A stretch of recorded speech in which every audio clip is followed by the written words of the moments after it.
মই এতিয়া আছোঁ শলগুৰি সোণাৰী গাঁৱৰ।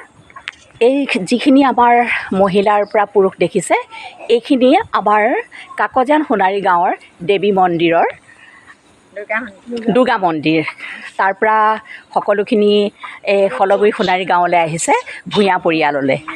এয়া তাৰ মাজতে মই এতিয়া দেখুৱাইছোঁ, এয়া হ'ল 90 বয়সীয়া আইতা। 90 বছৰ। এয়া 90 বছৰ আইতা দেখিছে। এয়া চব তেওঁৰ বয়স 90 পাৰ হৈছে, এতিয়া 93ত ভৰি দিছে। এয়া আৰু সোণাৰী গাঁও কাকজানৰ দুৰ্গা মন্দিৰ, কওক আপুনি এষাৰ দুৰ্গা মন্দিৰৰ বিষয়ে। নহয়, দুৰ্গা মন্দিৰত আপোনাৰ কিমান দিন আপুনি তাৰ প্ৰতিষ্ঠাপক যেতিয়া দুৰ্গা বাবা মানে তেখেততো এতিয়া তেখেতে বোৱাৰী আছিলোঁ মই। হয়, সেইটো বহুত দিন হৈ আছে। তেখেতৰ ঠাইত এতিয়া কোনে কাম কৰি আছে দুৰ্গা মন্দিৰ ভাগত? ল'ৰা এটা কৰি আছে মই।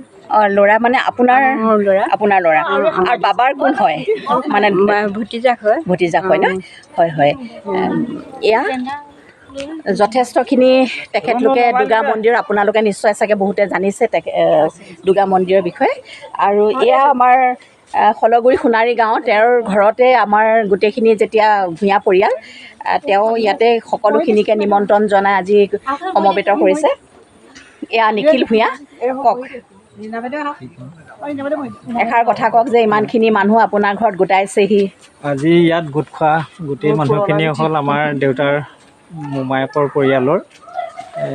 পুৰণাই হৈছে মিতি প্ৰায়, আকৌ এতিয়া পুনৰ সংযোগ হৈছে নতুনকৈ উঠি অহা সোণাৰী গাঁৱৰ যি দেৱী মন্দিৰ ভাগ যে আছে, সেয়া আপোনাৰ কি হৈছিলে? সেয়া মোৰ দেউতাৰ মোমায়েকৰ। হয়, তেখেতটো এতিয়া নাইকিয়া, স্বৰ্গগামী হৈছে। হয়, আৰু তাৰ ঠাইতো এয়া আমাৰ আহিছে আই, তেখেতৰ ল'ৰাই সেয়া ভাগ চলাই আছে। এই দেৱী মন্দিৰৰ এতিয়া প্ৰতিষ্ঠা হোৱা প্ৰায় 45 বছৰে হ'ল। যথেষ্ট ৰাইজ তাত সমাবেত হয় আৰু সকলোখিনিকে মই দেখাইছোঁ। আজি এটা সুন্দৰ পৰিৱেশ আৰু সকলোখিনি ইয়ালৈ আহিছে আৰু সকলোখিনিকে লগ পাই ভাল লাগিছে। এনেদৰে যাতে সকলো মিতিৰ কুটুম এক হৈ থাকক, ইয়াৰ কামনাৰে ধন্যবাদ।